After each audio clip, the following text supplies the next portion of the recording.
संघीय प्रणाली लागू भएपछि स्थानीय तहको दोस्रो निर्वाचनका लागि मनोनयन दर्ता सुरु। विभिन्न जिल्लामा उम्मेदवारी दिने क्रमसँगै चुनावी रौनक बढ्दै। सबल स्थानीय तह बनाउने संकल्पसहित नेपाली कांग्रेसको घोषणापत्र सार्वजनिक। जनता समाजवादी पार्टीको घोषणामा सुशासन र सदाचारलाई प्राथमिकता। उत्कृष्ट स्थानीय तह घोषित स्याङ्जाको वालिङ नगरपालिकामा स्मार्ट सिटीका योजना भने अधुरै। जनप्रतिनिधि भन्छन् स्रोत साधनको अभावमा सोचे जति काम गर्न सकिएन।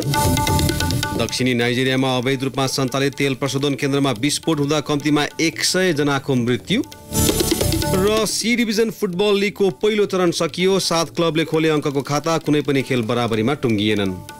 नमस्कार, कान्तिपुर डायरीका साथमा पार्वता र म पवन। सुरु गरौं स्थानीय तह निर्वाचन विशेषबाट। स्थानीय तह निर्वाचन विशेष। संघीय प्रणाली लागू भएपछि दोस्रो पटक हुन लागेको स्थानीय तह निर्वाचनका लागि मनोनयन दर्ता सुरु भएको छ। देशभरका स्थानीय तहमा गरी 35,221 जनप्रतिनिधिका लागि मनोनयन दर्ता सुरु भएको निर्वाचन आयोगले जनाएको छ। आयोगले आज र भोलि बिहान 10 देखि अपराह्न 5 बजेसम्म सम्बन्धित निर्वाचन अधिकृतको कार्यालयमा मनोनयन दर्ताको व्यवस्था गरेको छ। अघिल्लो निर्वाचनमा एक दिन मात्रै मनोनयन दर्ताको समय भए पनि शहरी क्षेत्रका महानगरपालिकामा उम्मेद्वारको संख्या अत्याधिक हुने भएपछि 2 दिनको समय दिएको आयोगको भनाइ छ। उम्मेदवारी दर्तासँगै स्थानीय तहमा चुनावी सरगर्मी बढेको छ।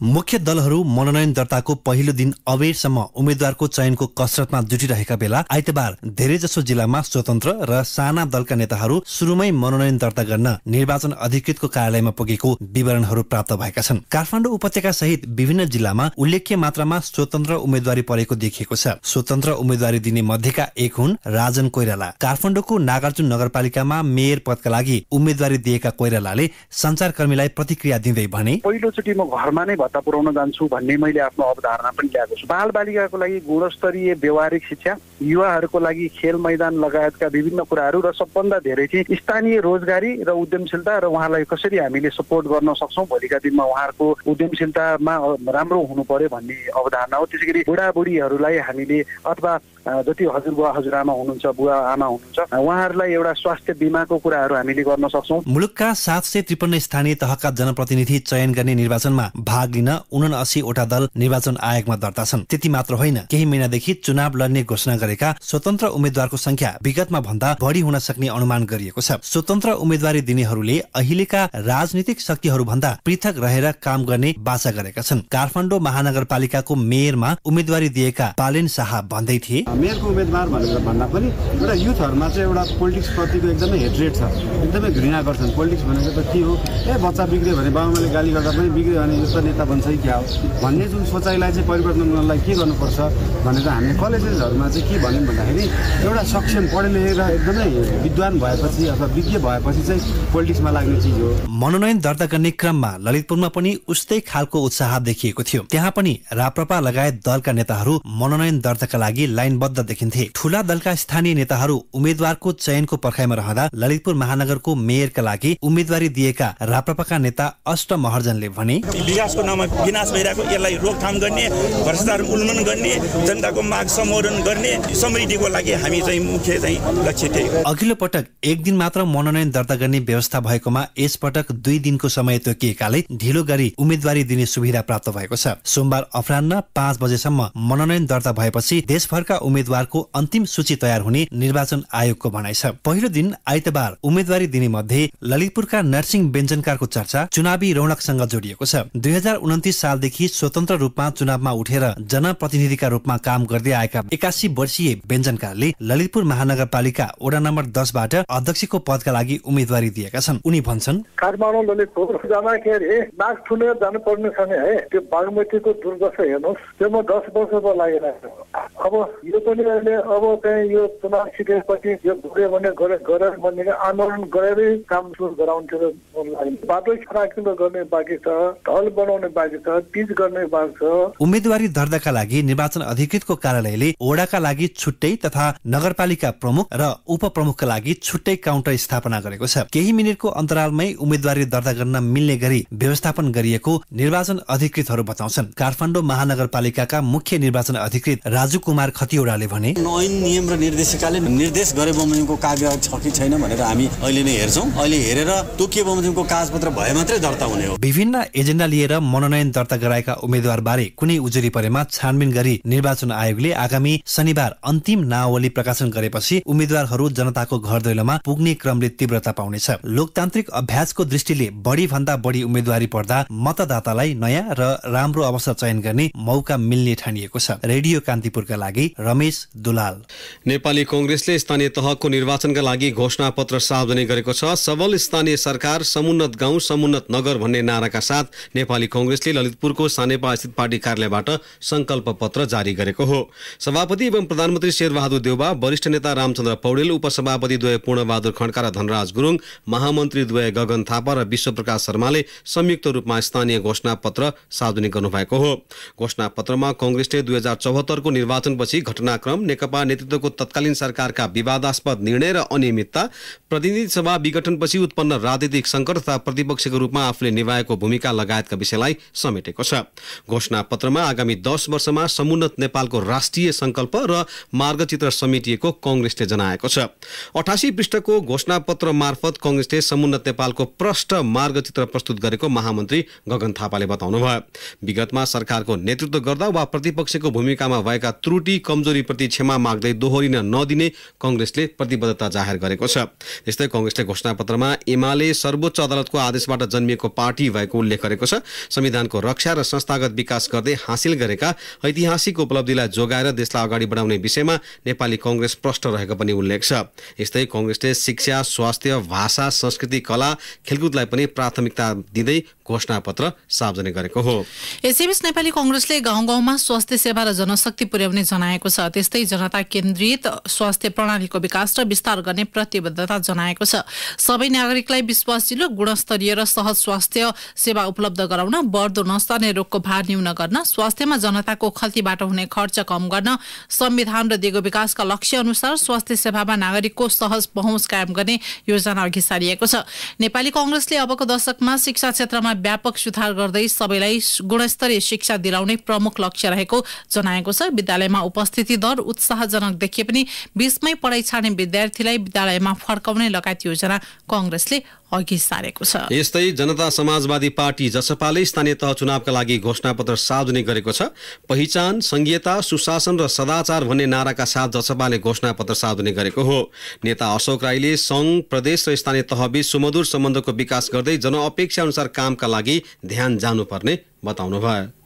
विकास निर्माणसँग सम्बन्धित, सेवासँग सम्बन्धित क्रियाकलाप अगाडि बढाइरहँदाखेरि प्रदेश र संघसँग समन्वय गरेर जानेतर्फ पनि स्थानीय तहले चाहिँ त्यत्तिकै सिपालु भएर पहल कदमी लिएर भूमिका खेल्नुपर्छ भन्ने छ कि वास्तवमा संघ, प्रदेश र स्थानीय तहको आपसमा समन्वय हुन सकेन भने त्यो धेरै राम्रो ढङ्गले चाहिँ कार्य सम्पादन हुन नसक्ने अवस्था छ। देशमा तीव्र आर्थिक वृद्धि, समन्वयिक वितरण, प्राकृतिक स्रोतको दिगोपन तथा पर्यावरणीय सन्तुलन र मानवीय खुशीको 4 आयामिक विकास नीति अनुसरण गरिने जसपाले उल्लेख गरेको छ। मधेसी, थारू, मुस्लिम, आदिवासी जनजाति, खस, सीमान्तकृत, अल्पसंख्यक तथा लोपोन्मुख जाति, शिल्पी, दलित, दुर्गमवासी, महिला लगायतको सम्मानजनक सहभागितामा आर्थिक समृद्धिका लागि समावेशी विकासको नीति अवलम्बन गर्ने जसपाको योजना छ। हरेक गाउँपालिकाका केन्द्रमा कम्तीमा विशेषज्ञ सेवा सहितको एउटा स्वास्थ्य संस्था खोलिने, स्वास्थ्य प्रयोगशालाको व्यवस्था गरिने र प्रत्येक पालिकामा गर्भवतीका लागि बर्थिङ सेन्टर स्थापना गरिने जनाइएको छ।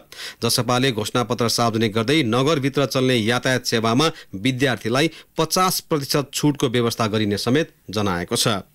इलाममा स्थानीय तहको निर्वाचन चहल पहल सुरु भइसकेको छ। अधिकांश स्थानीय तहमा जनप्रतिनिधिहरू दोहोरिने चाहनामा छन्, तर उनीहरूले अघिल्लो निर्वाचनमा गरेका बाचाहरू भने नभएको मतदाताको भनाइ छ। यसलाई फेरि सुन्नुहोस्। तर उनीहरूले अघिल्लो निर्वाचनमा गरेका बाचाहरू भने पूरा नभएको मतदाताको भनाइ छ। सूर्योदयको जिल्ला, चियाको राजधानी, धार्मिक पर्यटनमा उल्लेख्य सम्भावना भए पनि इलामका जनप्रतिनिधिले 5 वर्ष कार्यकालमा ठोस प्रगति हासिल गर्न नसकेको भन्दै आलोचना भएको छ। पर्यटकीय सुन्दर नगरी इलाम प्रवेश गर्ने बित्तिकै देखिने चिया बगान यात्रुलाई स्वागत गर्न हरियो कार्पेट बिछाए झैं देखिन्छ। तराईको गर्मी छल्दै नागबेली सडक भएर इलाम उक्लिँदा हुसु र कुहिरोमा लुकामारी गर्नुको मजा सायदै शब्दमा वर्णन गर्न सकिएला। यति मात्र नभएर क्षणभरमै परिवर्तन हुने मौसमको बीचमा 200 भन्दा बढी महत्त्वपूर्ण पर्यटकीय स्थलले इलामलाई पहाडको रानी बनाएको छ। श्री अन्तुबाट देखिने सूर्योदय र सूर्यास्तको मनोमोहक दृश्य, सन्दकपुरबाट आँखै अगाडि देखिने नेपाल, भारत र भुटानका हिम श्रृङ्खला र रामसार क्षेत्रमा सूचीकृत माईपोखरी इलामका गहना हुन्। कृषि, धार्मिक, पर्यटन आकर्षक पदमार्ग प्रशस्तै भए पनि इलामले पर्यटन मार्फत आर्थिक समृद्धि भेट्न सकेको छैन। विकासका ठूला ठूला आश्वासन बाँडे पनि जनप्रतिनिधिले इलाममा समृद्धिको ठोस कार्य योजना बनाउनै नसकेको बताउँछन् स्थानीय पर्यटन व्यवसायी देवी पौडेल। पर्यटन क्षेत्रलाई प्राथमिकतामा राख्नुपर्छ, समृद्धिको आधारै पर्यटन हो भनेर नारामा चाहिँ सीमित छ, तर कार्ययोजना चाहिँ पर्यटनमध्ये छैन। 5 वर्षको कार्यकाल यहाँ बिताउनु भयो मेयरज्यूले, यहाँको पर्यटन विकासमा त्यत्रो राम्रो कामहरू गरेका छैन। साँच्चै भन्ने हो भने पर्यटन विकासमा पनि त्यस्तो काम गर्नु भएको छैन। 10 वटा स्थानीय तह रहेको इलामको 52 किलोमिटर क्षेत्र भारतसँग जोडिएको छ। पहाडको प्रमुख भन्सार नाका पशुपति नगर पनि इलाममै छ। इलाममा पर्यटन प्रवर्धन र विकास गतिविधि बढ्न नसक्नुको प्रमुख कारण सडक पूर्वाधार पनि हो। सडक पूर्वाधारको अभावसँगै पशुपति नगरमा भारतीय अध्यागमन नहुँदा तेस्रो मुलुकका नागरिकलाई दार्जिलिङ, गान्तोक, सिक्किमको बाटो भएर इलाम भित्र्याउन नसकिएको स्थानीयको भनाइ छ। महिला उद्यमी सङ्घ इलामकी अध्यक्ष सुशीला सापकोटा भन्छन्, चारालीबाट माथि लागिसकेपछि साना गाडी चाहिँ धेरै नै अड्किन्छन्। अब ती कुराले चाहिँ हामीलाई समस्या पारेको छ। अर्को कुरा चाहिँ के छ भन्नु छ भने पशुपति भन्सारलाई चाहिँ हामीले अध्यागमन चाहिँ त्यो नबनाएसम्म चाहिँ हामीलाई एकदम अप्ठ्यारो। मान्छे दार्जिलिङ, सिक्किम, गान्तोकतिरबाट यता बङ्गालीहरू तल्लो साइडबाट त्यो पहाडको बाटोबाट छिर्न खोज्छन्, तर त्यहाँ अध्यागमन नभएको कारणले चाहिँ हामीलाई मान्छे तल काँकरभिट्टा पुगेर अनि फेरि फर्केर आउन मान्दैन। जनप्रतिनिधिले इलाम स्मार्ट सिटी लगायतका विभिन्न आश्वासन अघिल्लो निर्वाचनमै दिए थिए, तर 5 वर्षसम्म पनि स्मार्ट सिटीको अवधारणा पूरा हुन सकेको छैन। लोप उन्मुख वन्यजन्तुको वासस्थान नै मास्ने तथा जैविक विविधतामा ख्यालै नगरी जथाभावी सडक खन्ने कामलाई जनप्रतिनिधिले विकासको आधार बनाएको स्थानीय पत्रकार प्रकाश नेपालले बताए। पर्यटनको सम्भावना धेरै बोकेको छ र स्थानीय सरकारले पनि बाटो खन्ने मात्र नभएर पर्यटन क्षेत्रमा के गर्न सकिन्छ त्यसलाई चाहिँ मूलभूत एजेन्डा बनाएर अगाडि बढ्नुपर्ने अवस्था छ। उम्मेदवारहरूले स्थानीय तहमा यतिखेर उस्तै खाले चुनावी आश्वासन बाँडिरहेका छन्। जसरी हुन्छ निर्वाचन जित्नै पर्ने, तर जनप्रतिनिधि भएर आएपछि ठोस कार्ययोजना बनाउन नसक्दा पनि अपेक्षित परिणाम हासिल हुन नसकेको महेन्द्र रत्न बहुमुखी क्याम्पस इलामका प्राध्यापक अरुण नेपालको तर्क छ। जिल्लाको विकासमा दलहरूले साझा अपनत्व महसुस गर्न नसक्दा पनि समस्या भएको नेपालले बताए। सैद्धान्तिक हिसाबमा ठिकै छ हैन, उनीहरूले भनेका कुराहरू अब ल्याएकै छन्, तर व्यवहारमा छैन। अनि पार्टीहरू बीचमा पनि के छ त भन्दा समन्वय छैन। जे कुराहरू एउटै छन्, मुद्दा एउटै छन्, तर अब त्यसमा पनि कसले जस लिने, अब्जस लिने, यो जुन खालको एउटा हाम्रो अलि नकारात्मक प्रवृत्ति हाबी छ नि समाजमा, कार्यान्वयन छैन। कार्यान्वयन भइहाल्यो भने पनि जस अब्जस कसले लिने भन्नेमा चाहिँ उनीहरूको एक किसिमको चाहिँ प्रतिस्पर्धा छ। कृषितर्फ अलैँची, अदुवा, अकबरे खुर्सानी, ओलन, अमृसो तथा अतिथि सत्कार 7 अलाई इलामले समृद्धिको आधार बनाएको छ, तर यसका लागि ठोस कार्ययोजना बन्न नसक्दा अपेक्षित परिणाम इलामले प्राप्त गर्न सकेको छैन। लारुम्बा, सानो पाथीभरा, माईपोखरी, श्री अन्तु एकै स्थानमा बसेर 3 देशको हिमाल हेर्न सकिने सन्दकपुर डाँडा अझै पनि पर्यटकको पर्खाइमा छन्। जनप्रतिनिधिले पर्यटन प्रवर्धनलाई ध्यान दिने हो भने जिल्लामा विकास र समृद्धि टाढा नरहेको सरोकारवाला बताउँछन्। रेडियो कान्तिपुरका लागि विप्लव भट्टराईका साथमा अनिल परियार, इलाम। कान्तिपुर डायरीमा अब ब्रेकको पालो।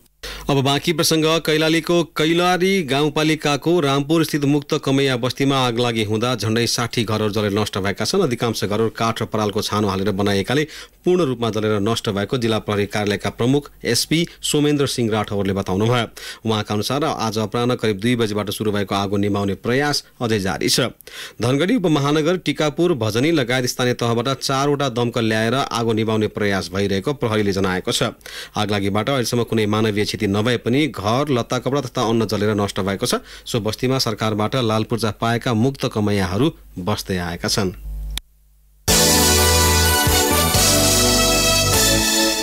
अब कान्तिपुर सविस्तार। कान्तिपुर सविस्तार। देशैभरका राम्रो काम गर्ने स्थानीय तहमध्ये वालिङ नगरपालिकाको चर्चा हुन्छ। फोहोर मैला व्यवस्थापनमा उदाहरणीय काम गरेको वालिङमा स्मार्ट सिटीका योजना पनि अधुरै छन्। साँघुरा सड़कका कारण दुर्घटनामा परि ज्यान गुमाउनेको संख्या पनि बढ्दो छ। बजेट अभावका कारण देखाउँदै नगरपालिकाले दुर्घटना शून्य बनाउने, राजमार्गलाई फराकिलो बनाउने योजना अगाडि बढाउन सकिएको पाइँदैन। स्याङ्जाको वालिङ नगरपालिका गण्डकी प्रदेशको 1 नम्बर र देशभरका 10 नम्बर मध्येको एक उत्कृष्ट नगरपालिका बनेको छ। गण्डकीको एकमात्र महानगरपालिका पोखरा लेखनाथ सहित 26 नगरपालिका मध्ये वालिङ 2 पटक उत्कृष्ट नगर घोषित भइसकेको छ। वालिङ नगरपालिकाले नगरको योजना तथा कार्यान्वयन, आर्थिक आय स्रोत, सेवाग्राहीका लागि प्रभावकारी सेवा प्रदान, नगरभित्रका 14 वटा वडामा सूचना प्रविधि मार्फत सेवा प्रवाह, फोहोर मैला उचित व्यवस्थापन लगायतमा उपलब्धि हासिल गरेको बताइन्छ। तर कतिपय स्थानीय बासिन्दाले भने नगरपालिका भित्र चर्चा गरिए जस्तै विकासको प्रत्यक्ष अनुभूति नभएको बताएका छन्। वालिङका एक स्थानीय यम बहादुर गुरुङ भन्छन्, नगरपालिका स्मार्ट सिटीमा उन्मुख भइरहेको छ। विविध राष्ट्रिय इस्युहरू, इन्टरनेसनल इस्युहरूले गर्दाखेरि जसरी जान पर्ने हो त्यो गइरहेको कहीँ पनि छैन। र इङ्ग्लिसमा भन्छ एउटा वान्ट इज अनलिमिटेड, इच्छा कदापि कहिल्यै पनि पूर्ण हुँदैन, कन्टिन्यू हुन्छ। मलाई लाग्छ यो विकासको क्रममा छ। साविकको वालिङ, धनुवासे र पेखुबाखोर गाउँ विकास समिति मिलेर विक्रम सम्वत 2053 सालमा वालिङ नगरपालिका घोषणा गरिएको थियो। पर्यटकीय नगरी पोखरा र ऐतिहासिक स्थल लुम्बिनीलाई जोड्ने सिद्धार्थ राजमार्ग आसपासको वालिङ बजार आदि खोलाको किनारमा पर्ने मुख्य व्यापारिक केन्द्र पनि हो। नगरपालिकाले उपलब्धि हासिल गरेको चर्चा भए पनि अन्य राजनीतिक दलका नेताहरूले समेत बहालवाला जनप्रतिनिधिले नगरको विकासका लागि प्रतिबद्धता अनुसार काम गर्न नसकेको टिप्पणी गरिरहेका छन्। स्याङ्जाका एमाले नेता भरत प्रसाद वगाले भन्छन्, 14टा वडाबाट निर्वाचित भएर आएका 72 जना जनप्रतिनिधिहरू हुनुहुन्छ। उहाँहरूसँग त्यो भिजन समावेश भएका कार्यक्रमहरू हामी यति वर्षपछि नगरलाई यो अवस्थामा उभ्याउँछौँ भनेर जुन एउटा परिकल्पना हो, उहाँहरूसँग त्यो नभएको मलाई आभास भयो। प्रदेश सदरमुकाम पोखराबाट 65 किलोमिटर तथा जिल्ला सदरमुकाम पुतली बजारबाट 27 किलोमिटर टाढा रहेको वालिङ नगरपालिकाको आकार हेर्दा चरा जस्तो देखिन्छ। सरकारले वालिङलाई स्मार्ट सिटीको रूपमा विकास गरिने भनी घोषणा गरिएकाले स्थानीय सरकार पनि सो परिकल्पनालाई साकार बनाउन लागि परेका छन्। स्थानीय सरकारले तयार पारेको कार्य योजना अघि बढाउन तीनै तहको सरकारको समन्वय हुनुपर्ने नागरिक समाजका अगुवाहरूको सुझाव छ। स्याङ्जा जिल्ला पत्रकार महासंघका अध्यक्ष श्री कृष्ण सिगदेलले भने, स्मार्ट भनेको भर्खरै बन्ने खालको होइन, तर वालिङको नागरिकले के खोज्यो भने भर्खरै स्मार्ट सिटी हुनुपर्छ भन्ने खालको चाहिँ यहाँको नागरिकको छ। तर स्मार्ट सिटी बन्नका निम्ति त्यसका आफ्ना परिधि हुन्छन्, त्यसका विधिहरू हुन्छन्। त्यो विधिहरू दिगो रूपमा बनाउनु पर्ने भएको कारण तत्काल नदेखिए पनि यो अहिले हाल आएको जनप्रतिनिधिहरूले त्यो खालको एउटा कार्ययोजना बनाएको छ। यो 5 वर्षमा जति बन्नु पर्थ्यो वालिङ नगरपालिका, तिनै तहको सरकार बीचको समन्वय नहुँदाखेरि यो नगरपालिका अवसर पाएर पनि गुमेको नगरपालिका हो भनेर मैले भन्न सक्छु। संघीय सरकारले प्रशस्त अधिकार नदिँदा तोकिएका काम पनि अधुरै रहेको नगरपालिकाको भनाइ छ। पर्याप्त पुँजी अभावका कारण नागरिकका असीमित आवश्यकताहरू तथा असीमित आयोजना पूरा गर्न नसकिएको नगर उपप्रमुख कल्पना तिवारीले बताइन्। विगत 5 वर्षमा भएका कामबारे बताउँदै उनले भनिन्, वालिङ नगरपालिकाका धेरै आयोजनाहरू चाहिँ सुरुवाती चरणमा छन्। जस्तै औद्योगिक ग्राममा हामीले सरसफाई केन्द्रमा चाहिँ यो दिशा जनैलेको व्यवस्थापनको कुरा यो नेपालकै मोडल छ। आदि खोला कोरिडोरको एक खालको चाहिँ सुरुवात गरेका छौँ। त्यसलाई पनि व्यवस्थापन गर्ने र सम्पन्न गर्ने कामहरू चाहिँ बाँकी नै छन्। यस्ता अनगिन्ती आयोजनाहरू छन् जो चाहिँ वालिङको गौरवको आयोजनाहरू हामीले सुरु गरेका छौँ। एउटा परिणाम दिन सक्ने अवस्थामा हामी पुगिसकेका छैनौँ। स्थानीय बासिन्दाका अनुसार फोहोर मैला व्यवस्थापनमा वालिङले मुलुककै नमुना काम गरेको छ। वालिङले प्रत्येक घरमा कुहिने र नकुहिने फोहोर छुट्याउनु पर्ने व्यवस्था गर्दै त्यसबाट आमदानी माध्यम समेत बनाएको छ। जनअपेक्षाका सबै काम पूरा गर्न नसकेपछि वालिङले प्राप्त गरेको सफलतालाई उदाहरणको रूपमा हेर्नुपर्ने कतिपय सरकारवालाको भनाइ छ। स्याङ्जाको वालिङबाट फर्किएपछि रेडियो कान्तिपुरका लागि दिवा भट्टराईका साथमा पूजनी श्रेष्ठ। कान्तिपुर सविस्तार।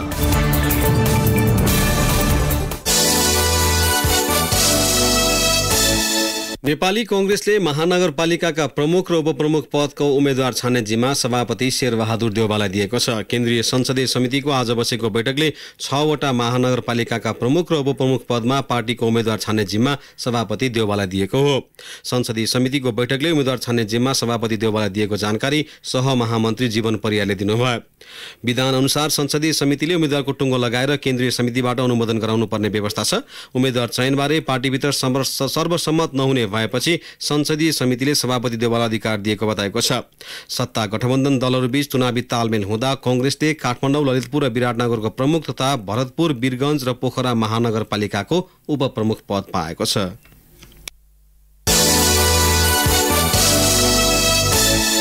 नेकपा एमाले 6 महानगरपालिका र भक्तपुरका 4 नगरपालिकाका लागि उम्मेद्वारको अन्तिम सूची सार्वजनिक भएपछि मात्र मतपत्र छाप्ने निर्वाचन आयोगको निर्णयमा असन्तुष्टि जनाएको छ। एमाले निर्वाचन आयोगको निर्णय गठबन्धनका दलहरूलाई फाइदा पुग्ने आशयबाट प्रेरित भएको भन्दै ध्यान आकर्षण भएको जनाएको छ। आयोगलाई एमाले कार्यालय सचिव भीष्म अधिकारीले पत्र लेख्दै निर्वाचन सुरु भइसकेपछि नियम परिवर्तन गर्न नहुने उल्लेख गर्नुभएको छ। एमालेको पत्रमा भनिएको छ, निर्वाचन सुरु भइसकेपछि निर्वाचनको नियम परिवर्तन गर्नु हुँदैन र मतपत्रको डिजाइन परिवर्तन गर्ने जस्ता कामहरू निर्वाचन आयोगबाट हुने छैन भन्नेमा विश्वस्त छौं। हिजो आयोजित पत्रकार सम्मेलनमा प्रमुख निर्वाचन आयुक्त दिनेश थपलियाले 6 वटा महानगरपालिका र भक्तपुरका 4 वटा नगरपालिकामा राष्ट्रिय दलबाट मनोनयन परेको उम्मेद्वारको मात्रै चुनाव चिन्ह राखेर मतपत्र छाप्ने तयारी भएको बताउनु भएको थियो।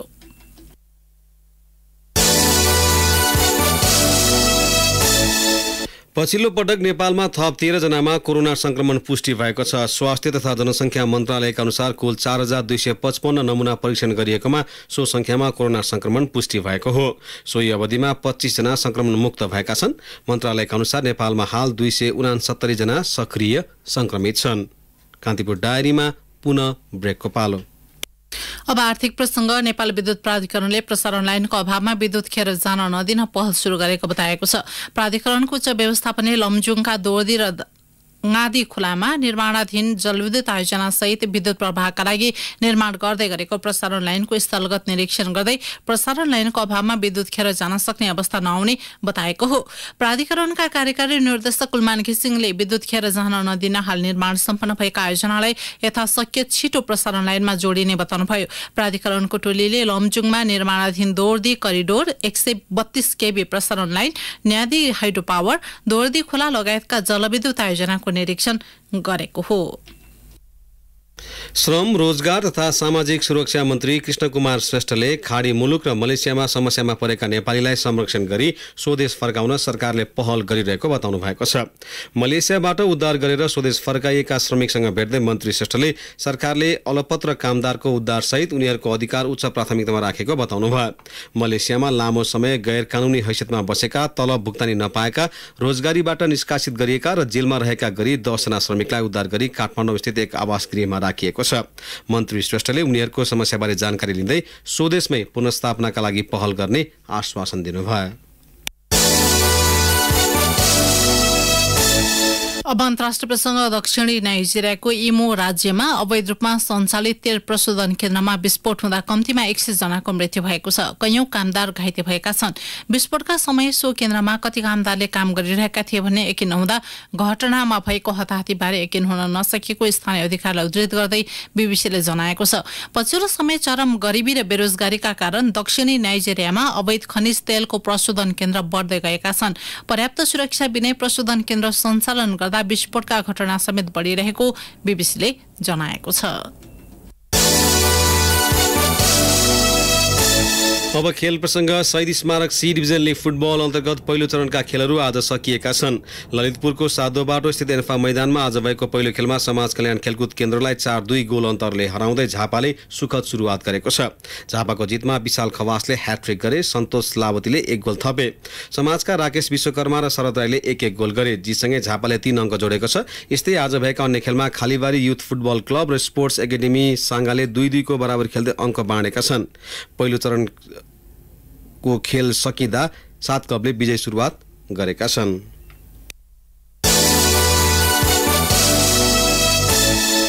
अखिल नेपाल फुटबल संघ एन्फा अन्तर्गत खेलाडी संघको अध्यक्षमा विक्रम लामा निर्वाचित भएका छन्। आज भएको साधारण सभाले विक्रम सहित पदाधिकारी र सदस्य निर्विरोध चयन गरेको हो। साधारण सभाले उपाध्यक्षमा विराज महर्जन, सुजल श्रेष्ठ, विकेश कुथुलाई चयन गरेको छ।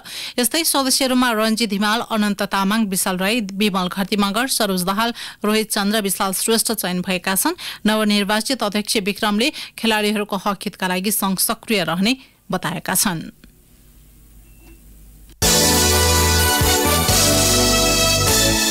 अब साथैहरूलाई कान्तिपुर डायरी समाप्त हुन्छ। राति 8 बजे सेक्युरिटी एन्ड क्राइम डायरीका साथ आउने नै छौँ। तबसम्मका लागि पार्वता र पवनलाई आज्ञा दिनुहोस्। नमस्कार।